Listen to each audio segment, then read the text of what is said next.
It is, or it was, a chicken heart. Chicken heart? Are you crazy, man? Chicken heart! Yes, chicken heart, I tell you. Chicken heart! Listen to me, you fools! Listen! Okay, Chicken Heart is back, the movie review podcast. And let's get right into it. It's been a while. We haven't done this in a while. But we're back, and I am John Grisolano. Hi, Mary Grisolano. Jenny Grisolano. Joe Mo. Mike Grisolano. Gramps G. Gramps G. And this was Jenny's choice. And I'm going to let Jenny do the introduction and kick it all off. So, Jenny, what did we watch? We watched The Hunchback of Notre Dame, which is an adaptation of a book written by Victor Hugo. This movie was made in 1939. It stars Charles Laughton, Maureen O'Hara, and Sir Cedric Hardwicke. It is a moderately faithful adaptation, but being that this was a Hollywood production, it is certainly a kinder, softer ending than the book. I don't know if you want me to get into any of the differences or talk about the book. Whatever you want. I mean, if you want to just talk about your reactions, why did you pick this? Sure. Whatever you want to bring up. I picked this because I enjoy film adaptations of books, and I also enjoy history. I was an English major with an emphasis in literature and writing and things, so that was why I picked it. I wanted to see how faithful it was to the novel, and I enjoyed this version.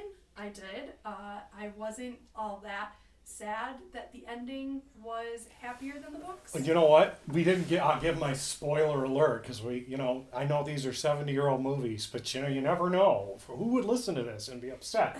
So, spoiler: we are going to talk about anything we want. So feel free to talk about anything you want. We may reveal spoilers, shockingly, for a 70 or 100-year-old movie or whatever. So.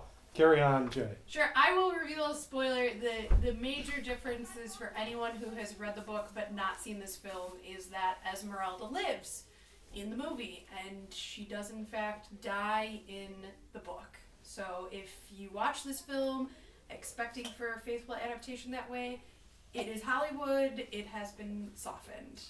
That, I think, is one of the major differences. Now, I've never read the book, so a question to somebody who's more familiar with the novel. What struck me the most about this film is how overt some of its themes are. Right. The difference between technology or the advancement of thought versus the oppressive old ways of religion. I mean, how present is that in the novel, or is that also a Hollywood insertion?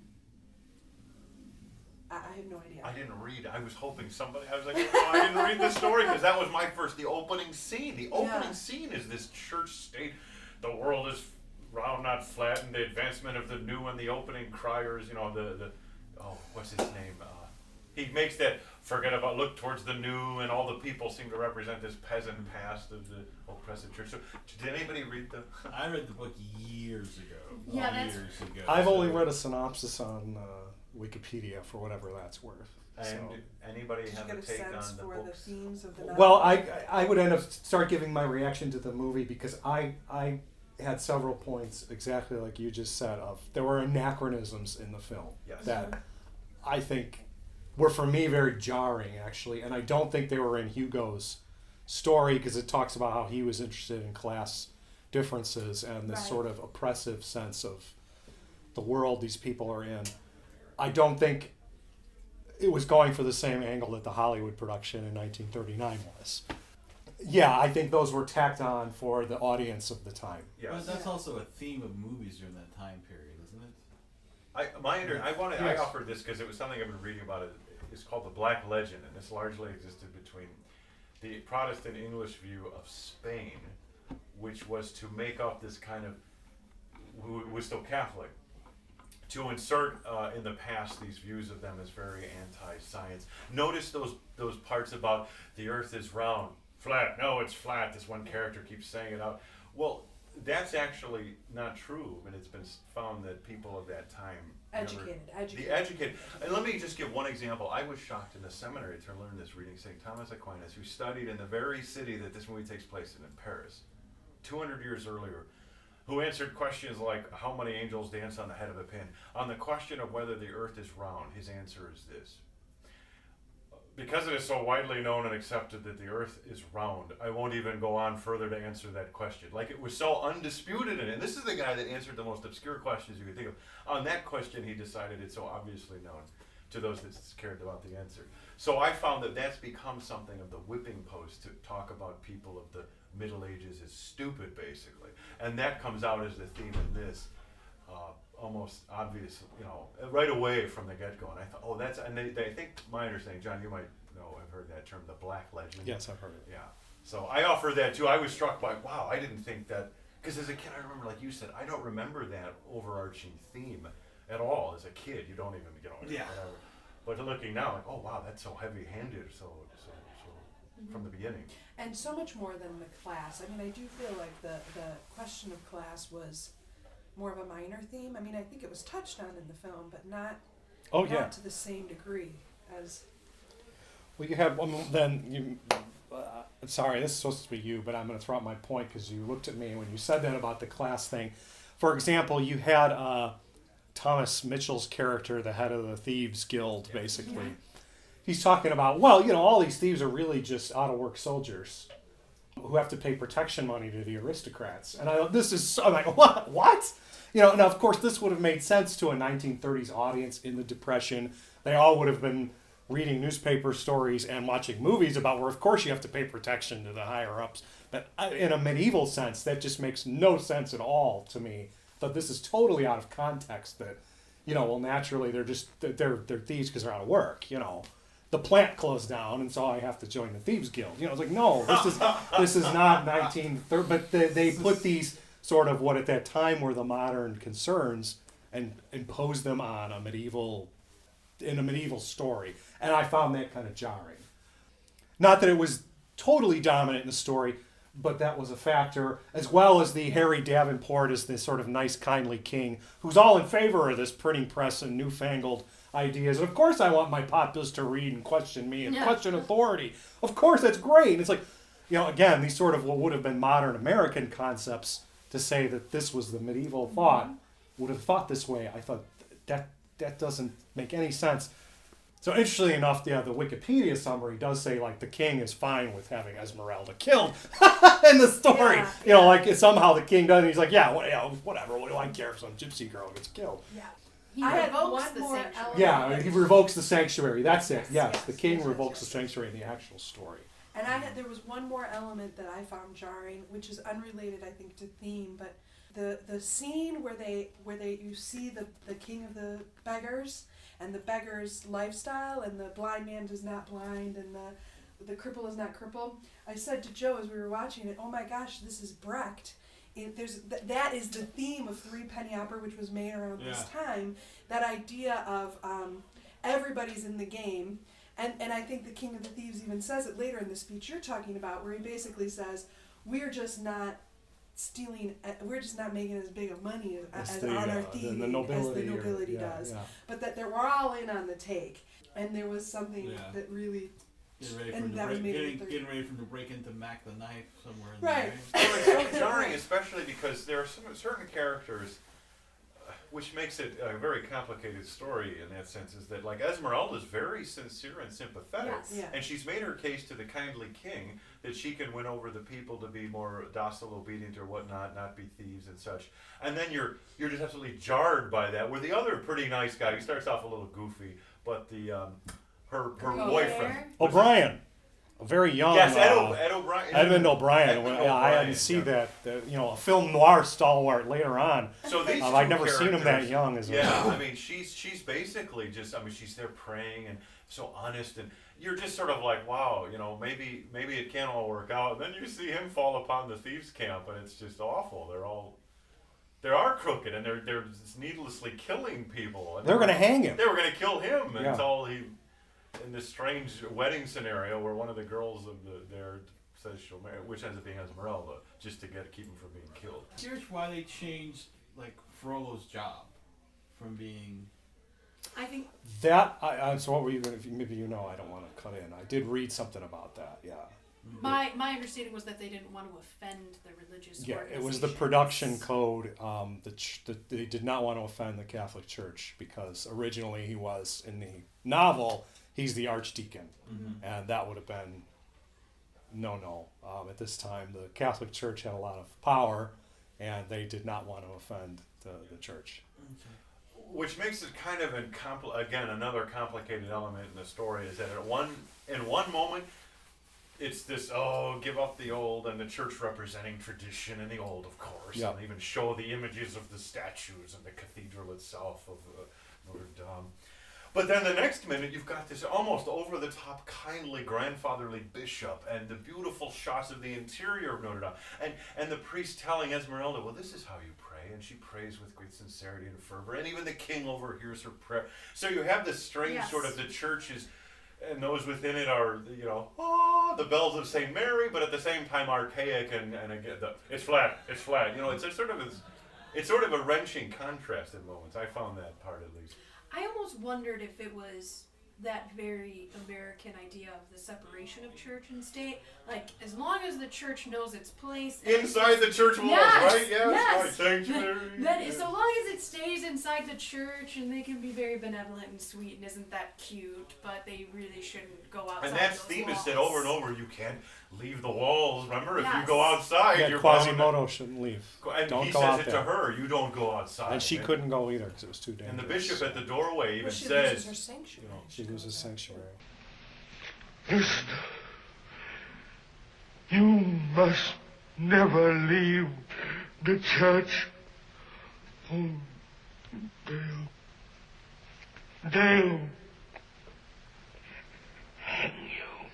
remember that even the guards come up. There's this sort of that imagery of within the walls. There's a certain safety sanctuary. You can go on with your teaching and belief. But out there, it's a different world. That is an interesting. But to almost from the counterpoint of view, there was in my mind, a more philosophical question about that, about the idea of sanctuary, the big question that leads to the climax of the film, right? Can the state go in and get a convicted criminal, even though we as the audience know she's innocent, she's convicted, from the church? Can they break sanctuary and get her? And the riot that ensues. And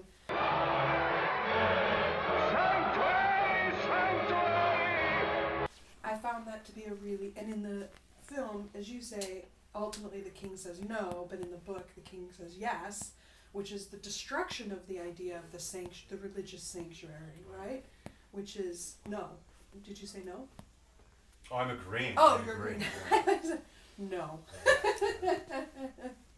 Everybody seemed to just glance at the end like Quasimodo hurts how many people? Quasimodo murders people. And in the movie it's kind of like, that's.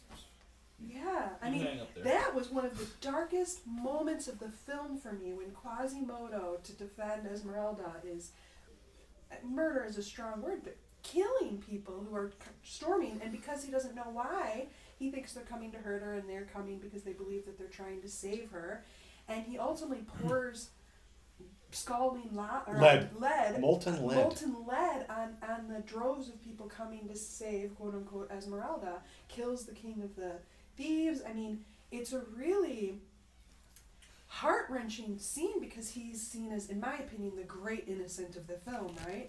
And that's what becomes. And then he ends the movie with this tragic, if only I were made of stones like these, right? Yeah, well, not if only. Yeah, why was I not made of stone? Such as thee. Which brings me to the thing that jarred me the most. This score. It's a very maybe random point for some people, but as someone who does music, for me, the music of a film really sets the tone of the film, and it was the strangest ending I've ever seen, because you have Quasimodo in this moment of why was I not made of stone like these, and this chorus of joyful hallelujahs, and I had no idea what to think. Why was I not made of stone like thee? I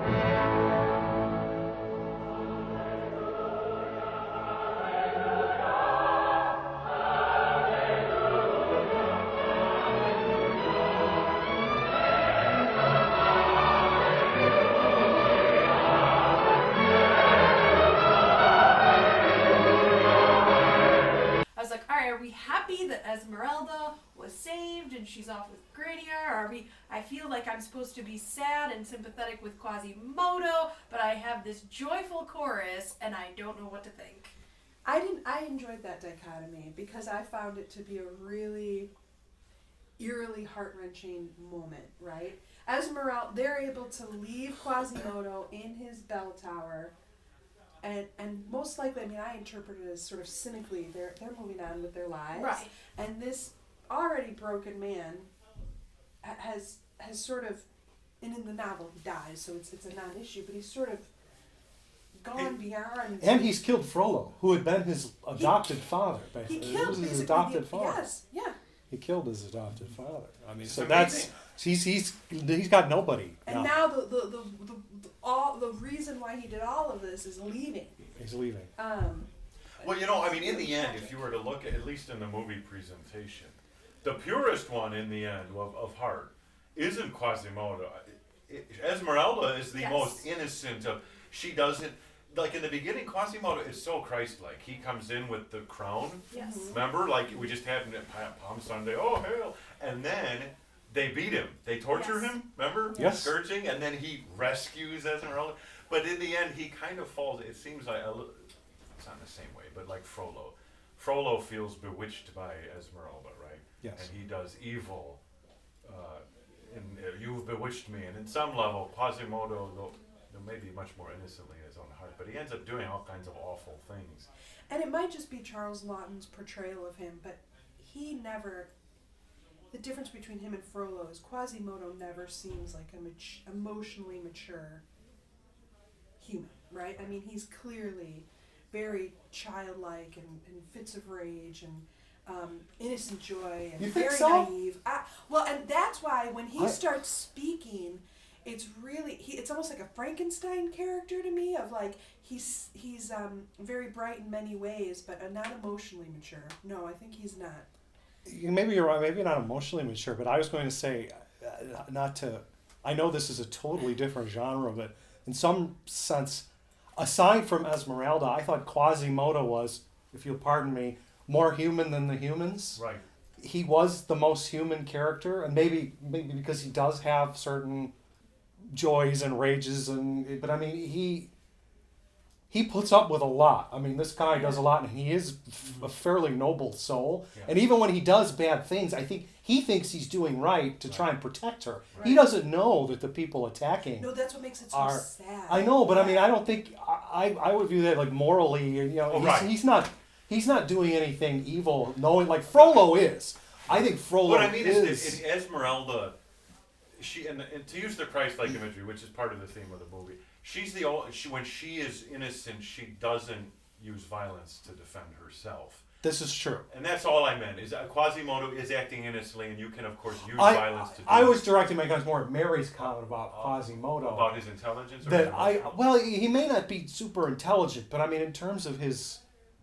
Maybe you could present evidence to the contrary as we go over instances, but like I think a lot about everything I saw. There's nothing I would say... Oh my gosh, he did something wrong there. No. And he might have. He did resort to violence, but he only thought he was doing it to protect somebody. I don't think he did anything wrong. I think for me it was a matter of his emotional maturity and his culpability, right? I mean, he's deaf, he's isolated. I think he resorts to the best skills that he knows how. But there was never a moment where I thought, oh, Quasimodo, that was really wrong. You know, never that moment. Right. But okay. Well, no, go ahead. I was going to say, even a character who, for almost every scene except one instance, and it's a jarring one that makes you think, oh no, this could have gone so much better. The bishop, when his brother comes and basically confesses, and he doesn't do it in the form of confession, but he kneels before him asking brother help, basically. He's basically, coming through. And to hear the bishop, I can't help a murderer. You're like, oh my gosh, if you can't, who can? You know, you're like, what are you saying, man? You know, and I know the rest of it makes sense because the brothers, Frollo starts saying weird things like, I will kill the one, it's her fault, and he's like, that's the devil talking again. She's, you know, so now Frollo is trying to go plan to basically displace all of his fault on Esmeralda, right?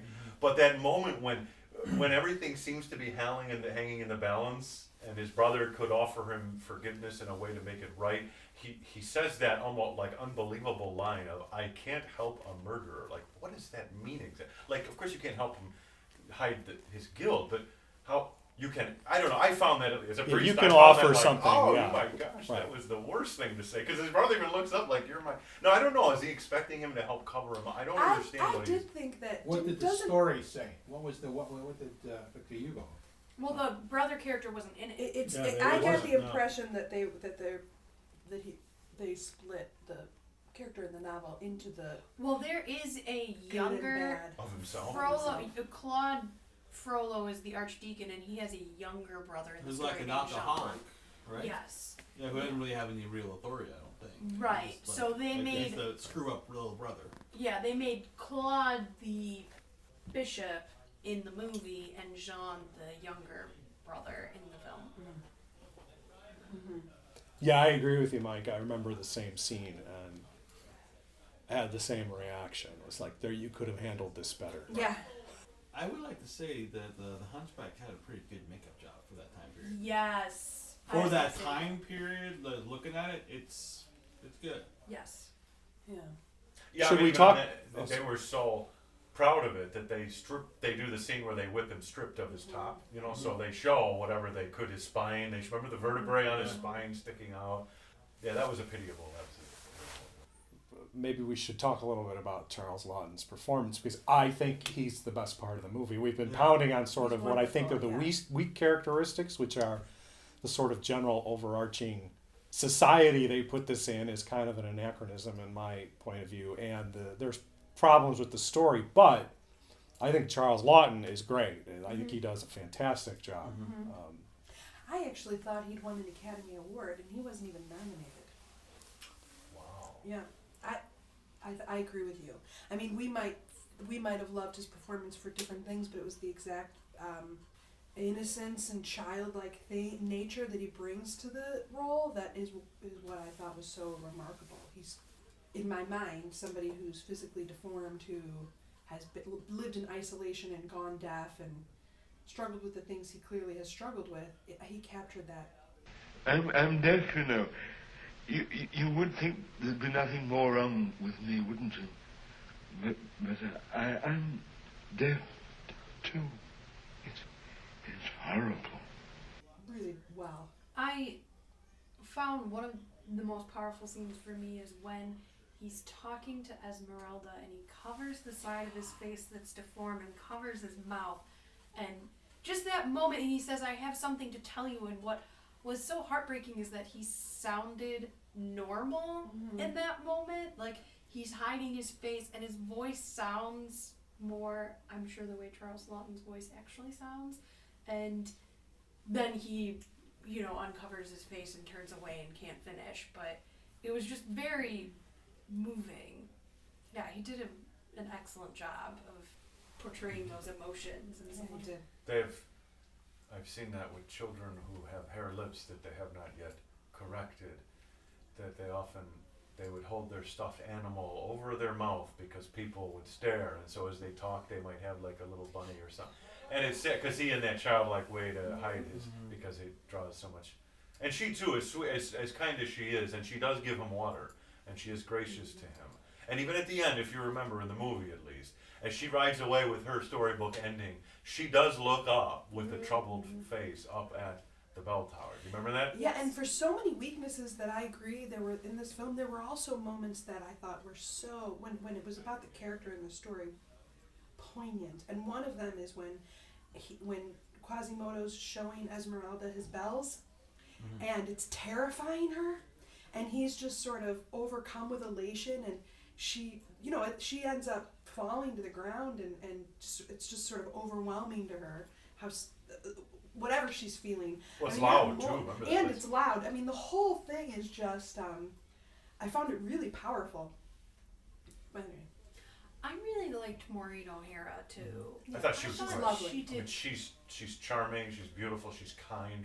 It was very sincere. Someone that kind of role can often come across as. And I'm right in thinking, I read somewhere that this was like her first year in Hollywood was when she made this movie. This was her big.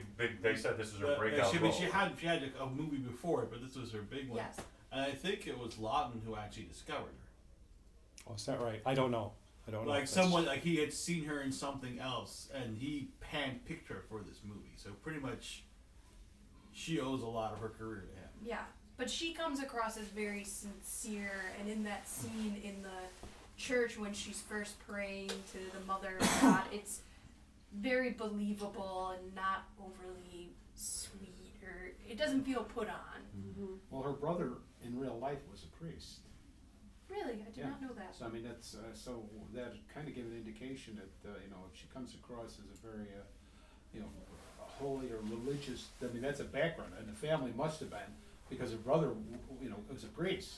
So, but Didn't know that. yes, and I just had this thought because at the end where he's talking to her and he says something, Quasimodo, I hadn't realized how ugly I was. Yes. Till now.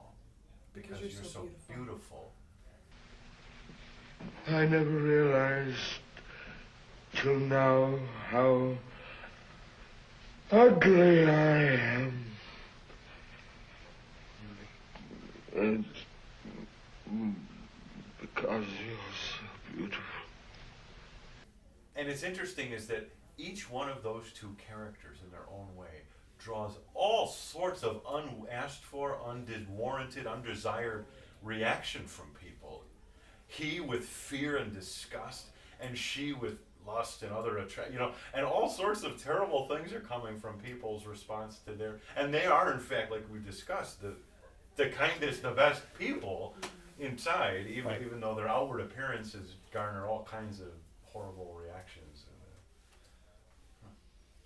Unlike, again, only based off my summary reading, or my reading of the Wikipedia summary, I gather that Esmeralda is not quite as pure in the novel.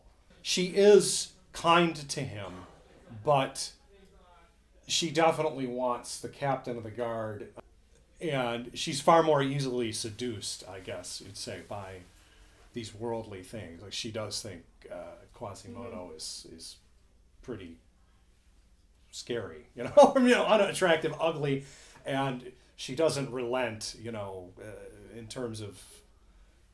There's no looking back, like you said. I mean, she doesn't get hanged. She wouldn't have been looking back at Quasimodo. What year was this movie made? 1939. So she was 19 years old when she did that. Well, who else? Is there any other character or idea that, now that we've covered the main ones, that we wanted to give some time to the scene? The other scene I would draw attention to that I recall that I liked was, and I think you mentioned or made an allusion to this at the beginning, Mike, the population of Paris is portrayed very negatively. Of course, they're having a big festival of some kind. I don't remember what the festival it is. Is that what it is? Yeah, Celebration Fools. Yeah. The bit that I'm struck by, though, that stays with me was when the poet wants to be made the fool. He thinks he should be the fool, and he stands up and says, I bring you the truth. And they yell at him, we don't want your truth. Yeah. And that's right. Note that that's right after the opening scene about the past and the tradition. Yeah. And he's there pounding a drum, saying, "Enough with the old. The old must pass away, and the new must come." And so he's clearly, his character's seeming to herald in this new age of which the church and its past, though at times quaint within its boundaries and walls.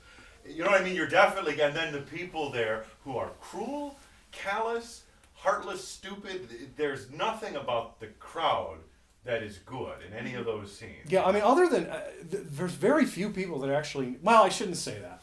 So the Archbishop is nice. Yeah. A respectable person. Obviously, Quasimodo is good. Esmeralda is almost saintly. Right. and The king is king is definitely- good-hearted. So I shouldn't say that, but I mean, much of the rest of the characters are. I mean, they're The laughing. population is vile. Yeah, I mean, these are not nice people. It's almost like there's I don't know what sort of, so if there was a message here or, Well, some it's sort seriously, of, again, it's one of these. This movie sets you up when you're looking at thematic things. You're constantly in this jarred sense of one moment this thing, one moment that. For example, all this talk about the people just having rights and freedom, but when you see the people, they're wretched. You know, Yes. like when they show just the masses, it's not a bunch of goodwill kindness. When Right. the opening scene, a girl's running away simply for saying, "Oh, the hunchback crossed my path," and she Yes. seems to feel cursed or almost something. Yeah, She's it's weeping. superstition. And the woman says, "Go light a candle," like, "Oh, you gotta purify yourself from this evil that's The upon you." man who's going to flog Quasimodo gets applauded. Right. When he steps up on the. They mock him whenever he sees star. He's asking for water, and the whole crowd mocks him and laughs at the way he speaks, as he's just been scourged. And so you are left with the main characters are all in some ways, except from Frollo. Almost every main character has a sympathetic side, because remember the one poet guy is going to look for help for. oh, I'm sorry, yes, the poet, Granier, Yeah, is he- that his name? Granier, I think? So any named character, even the captain, who's a bit of a player, a Don Juan, he's a likable enough guy. He's defending her. Yeah. Any character that is given a name, the King of Thieves comes across. Even though he's murdered a man, he is portrayed as being sympathetic and likable enough. And Yeah.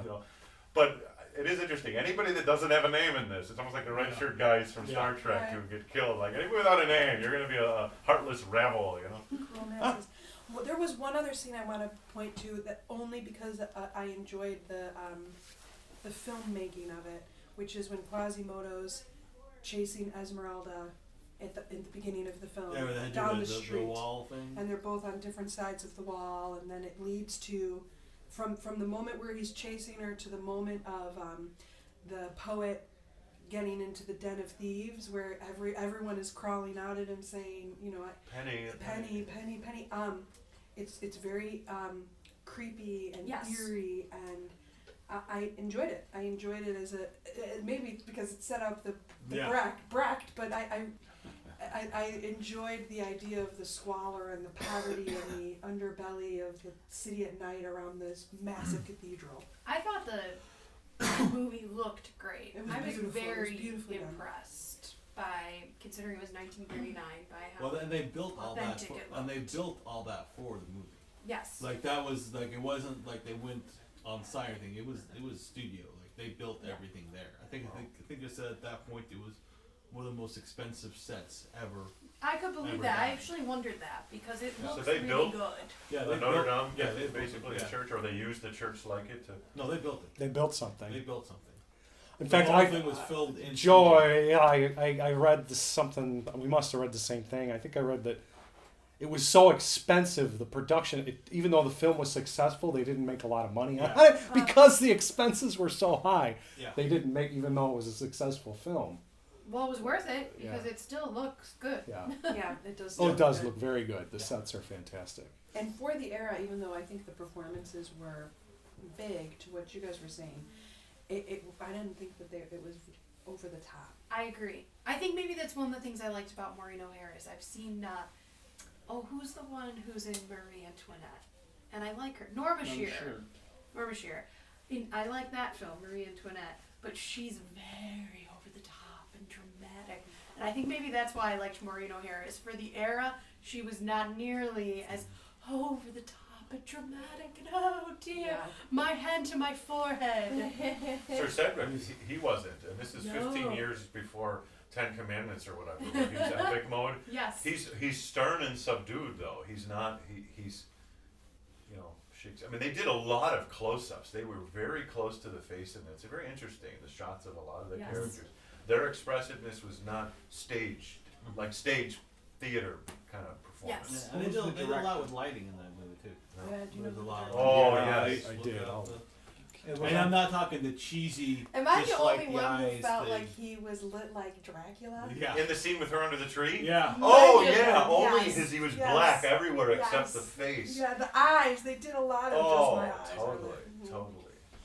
It was unfortunate that it was made, in '39 because that was the big year with the Gone with the Wind and Wizard of Uh-huh. Oz, and a lot of big films you know, and it probably didn't get the recognition that it might have in a, you know, in a lesser year. It's directed by William Dieterle. Yeah. What else did he direct? Oh, I'm sorry. I had one other theme, maybe because it's so relevant to our current time. I didn't know what to make of it because there's so many themes in it. They don't seem to get resolved. Maybe that's good, you know. But the ethnic one, we've got the immigration stuff going on now. You name it about immigration from Mexico. The gypsies. This gypsies get this hard line, and it's of course funny that of all of it, Maureen O'Hara is the named gypsy. Right? Yes, the girl from Dublin. But yes, this sort of. I mean, the one guy has a great line as they block off the city of Paris, and the guard says to a very calm gypsy man, "No gypsies, allowed." He says, "Why not? You need to have a permit." He says, "You came yesterday. We came today." It was just this great sort of. I mean, and that was it. That was the whole argument. But it was a theme very current, and I'm not sure what they were. Why then? Why did it? Resolve it. Well, William Dieterle, he did a couple of movies, several movies I've seen, and he did Portrait of Jenny. No kidding. Duel in the Sun, The Accused, Rope of Sand, Salome, German stuff. He goes all the way back to the silent era. The Life of Emile Zola. Which was an Academy Award winner. Was it? Mm-hmm. The Devil and Daniel Webster. I've seen that one. Yes. He's done that. He Did quite a few good ones then.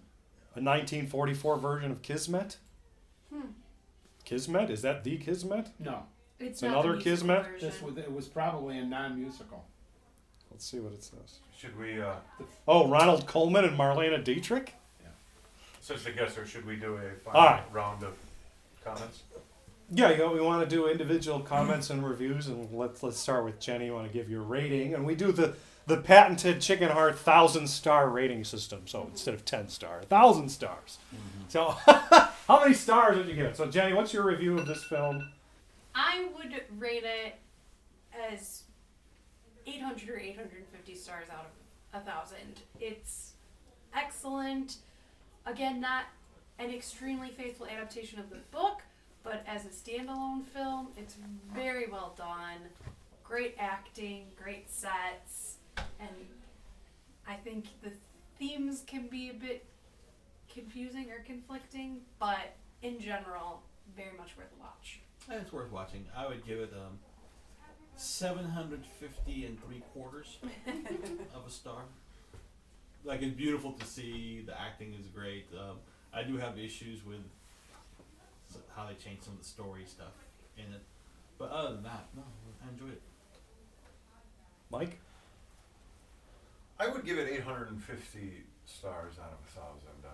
Like everyone said, the actors are very likable and sympathetic. Their characters, you're interested in them, which makes the story easy to follow. I mean, maybe it's good in the end that the themes don't. Oh, you're not sure exactly. Things aren't resolved in that sense, though. There's resolution to Perez Meralda's situation, but there is an anachronistic reading of the present at the time into the past, which I'm sensitive to as a priest, right? Especially with the church. But I would definitely recommend watching it, and I don't think you'd feel bad that you did.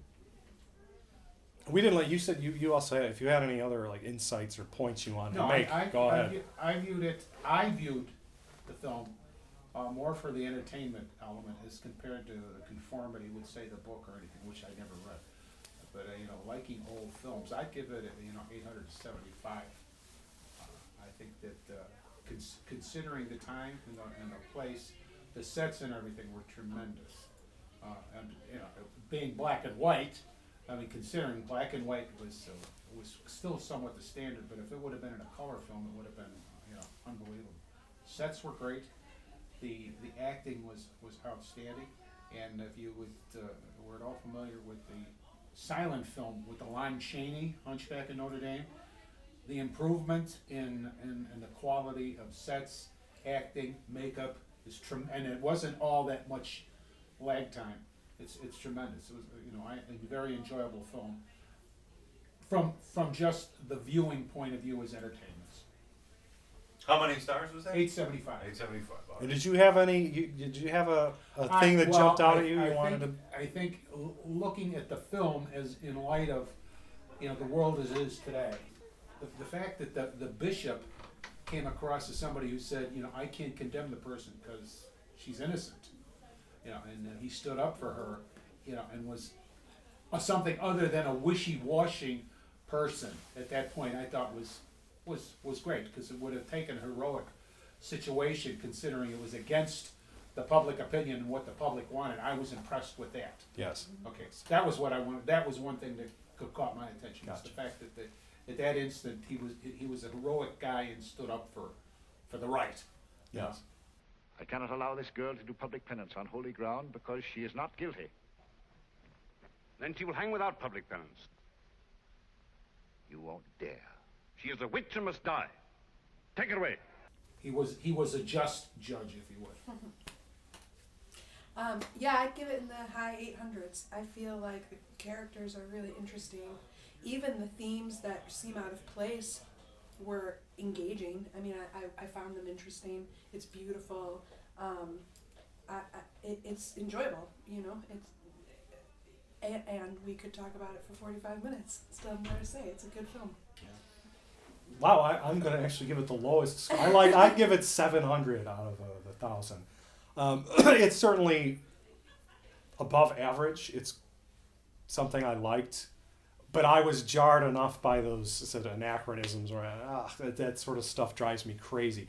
But for Charles Lawton alone, it was worth it. Yeah. I liked Marino here. She is lovely. She's beautiful, but as a character, I find that she's so good and syrupy sweet. But everybody knows, I think if you've done enough talks with me, you guys understand. I like sort of the darker stuff. So I agree with Mary. By the way, I loved some of the night scenes in the city are very well done. So all around, yes, it's a good piece of filmmaking. It's a good film. I mean, it's worth watching. I would recommend it. Next time, who gets to pick? What was the old rotation? I think we're back at the start. I pick next time. Oh, okay. Well, we're back to the start, and I pick. Mm-hmm. I'm kind of on the spot because I hadn't actually thought about it beforehand. Let's do the Maltese Falcon. All right. So we're going to do the Maltese Falcon for next time. My favorite movie. I've said this is my favorite movie. I'm due to watch it, so let's Maltese Falcon. So join us next time. And be careful when you ever rent or buy the Maltese Falcon streaming, because some services will accidentally give you the original Maltese Falcon, which stinks. Yeah, you don't want. You want the 1940 Bogart version, directed by John Huston. That's the one we want. Because that happened to me and Mary a few years ago on iTunes. They gave me the wrong one. That would be a bummer. It was a bummer. No! No! All mankind doomed. No! We're falling right into it, into the heart!